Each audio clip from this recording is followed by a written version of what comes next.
Nostalgianomics. I know it's been a minute since I posted, but I've been here. I may not have been on here, but I've been here. I've been silent, and I've been watching as the market moves, and I've been watching all the content creators on the TikToks and the YouTubes and how they've responded to all the market moves. And I've come to some realizations, some revelations, some conclusions about this hobby and how I'm going to kind of approach this channel and this hobby going forward. And I'm going to share those with you today. The first realization I've come to is Pokemon is never going to be accepted as a legitimate investing source. Just going to come out and say it. I had this foolish delusion, this vision of grandeur when I started making videos that I could change the market sentiment. I truly believed that if I used enough financial sense and I showed enough charts and graphs and I explained things and defined things and came at it with an explanation of how markets work and market capitalization, that I could truly explain to enough people on why this is investable, that it would get accepted.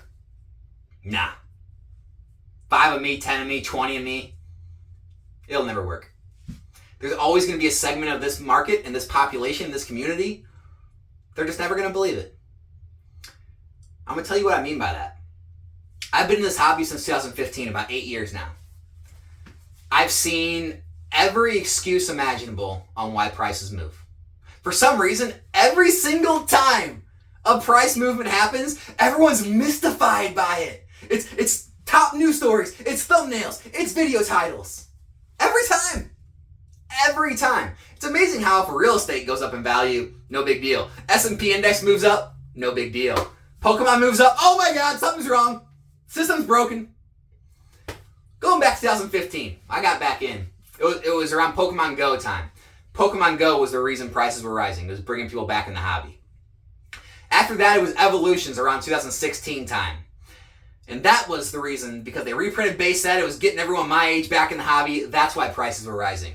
Then shortly after, it was, well, now that there's two generations, there's the people who grew up with Pokemon 99 and their kids, there's so much demand, that's why prices are rising. And then it was a virus that killed 0.00001% of the population, and everyone was too afraid to go outside, so they had to stay in their houses and play with Pokemon cards. That's why prices were rising.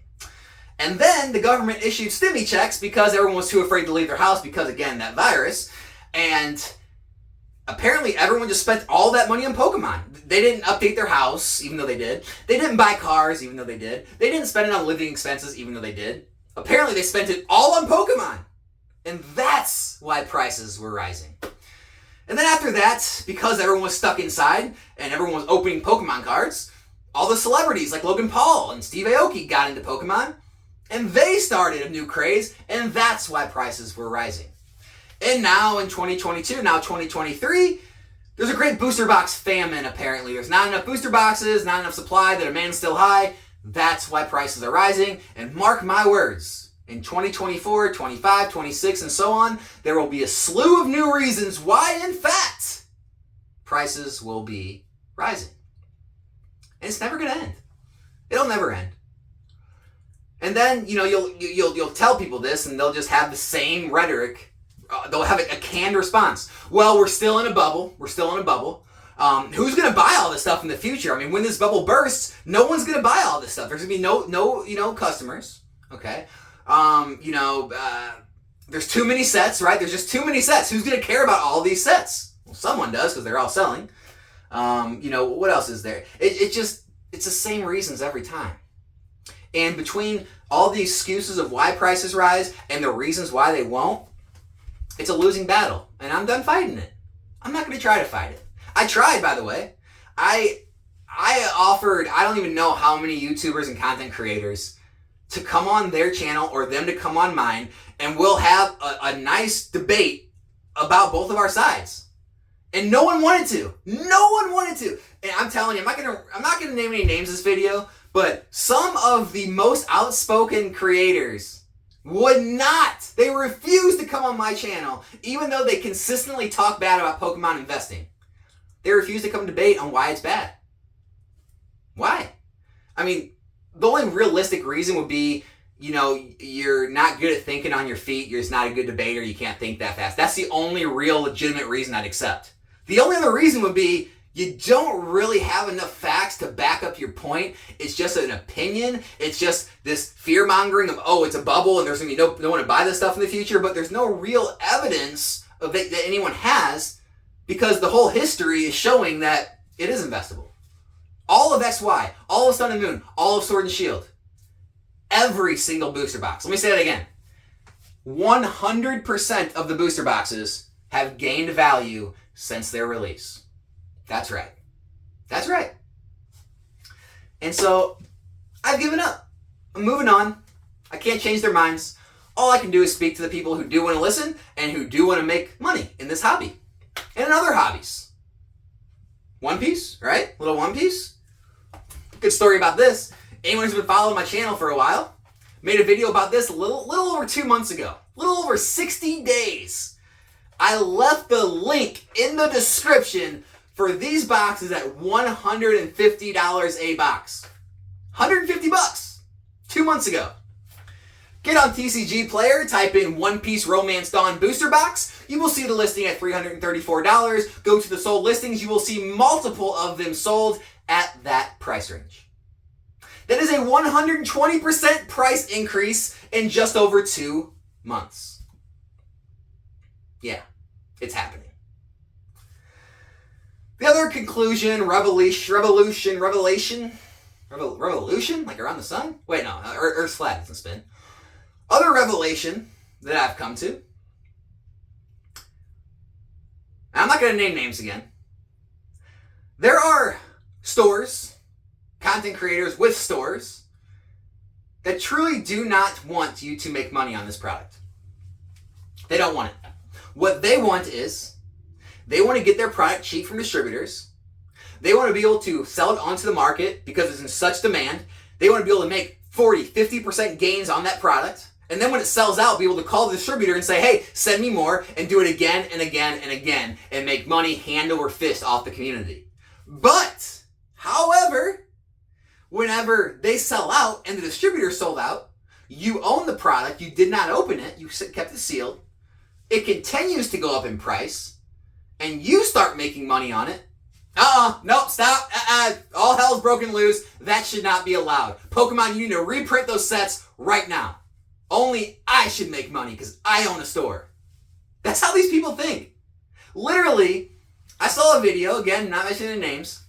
The creator showed boxes like Fusion Strike at $130 a box saying, I never thought I'd see the day that Fusion Strike needed to get reprinted, but it does. $130 a box? I mean, I know it was down to $80 when I bought it and I recommended it, but I mean, realistically, what were those out of the gate? Like $90, $100? So it's moved up like 20, 30, maybe 40%, and it has to be reprinted just because it's not $100 or less anymore? I mean, there's people on TikTok saying, TikTok's wild. People on TikTok are trying to tell people that the whole Sword and Shield era is getting reprinted. Pokemon's just they're printing it right now, they're gonna drop it all at once. Folks, that's never happened in the history of Pokemon, it's not gonna happen now. They're not going to reprint every set. Now, do I know if anything's going to get reprinted? No. There's a possibility because of the yellow borders, they're not. There's a possibility, I'm saying. Don't beat me up. A possibility, there's not. But more realistic, in my opinion, is it's going to kind of be like Russian roulette. There's going to be a few different sets that are reprinted. There's going to be a few that aren't. And so you're really kind of just gambling. The best course of action is just buy all of them. Some will get reprinted and go down. Others won't, and they'll continue to spike up. But to try and pick and choose which ones are going to, which ones aren't, and trying to say all of them are, that's ridiculous. I mean, I think we all know that's ridiculous. But these store owners, they legitimately are upset when things go up, and that they use the kind of shield of saying, well, then the kids can't afford it. Then the casual collectors can't come in and buy packs and open it. Okay, I mean, that's a real concern. But then on the flip side of that, what about all the people like myself and like others in the hobby who do buy a sealed product and it goes up, right? They're all making money. And most people do not keep sealed product forever. What they do is, when they do get gains, they realize those gains and sell them, And then 99% of the time, they don't take that money out of the hobby, they keep it in the hobby, and they buy other singles and other boxes and other product that they wanted with those gains. And they continuously reinvest that money back into the hobby, which actually keeps the hobby stronger. And those people actually usually spend more money on average than the casual collectors and the kids. So it's actually stronger for the hobby in general in terms of money. And also, there's other products to buy. It's not just booster boxes. There's other products. There's ETBs. There's collection boxes if casual collectors and kids just want to open packs. So I don't really buy those arguments. It's just the argument that booster boxes are going up, and it makes some people mad that people are making money off of those price increases. Again, I've seen multiple videos of like people mystified by it. Like, I can't believe this. Can you believe Evolving Skies is this high?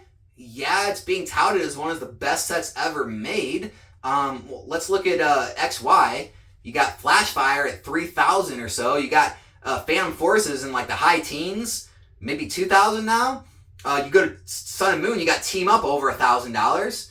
And yeah, Evolving Skies is kind of right on track. I mean, if it's the best set in Sword and Shield, and possibly one of the best sets of all time, it's kind of following the same trajectory of getting to those levels. I mean, we've seen this before, people. It's nothing out of the ordinary. It's not uncharacteristic of a Pokemon set. Why are we freaking out? That's pretty much all I got. I don't know what to say anymore. I'm not going to fight it anymore. I'm just going to make my videos. I'm going to hopefully help anyone else out there out who does enjoy investing in a sealed product and continue to make gains. And I hope you're continuing to do well. Hope you're enjoying the gains you made. I hope you're, able to build the collection and the investment that you want with your gains. And any of the naysayers, anyone trying to cause fear and panic, just ignore them. Move forward. Let's all enjoy this hobby the way we want to, all right? My name's Alex. This is Nostalgianomics. Hope you enjoyed the video. I'll be back here with a new one soon. I'm out.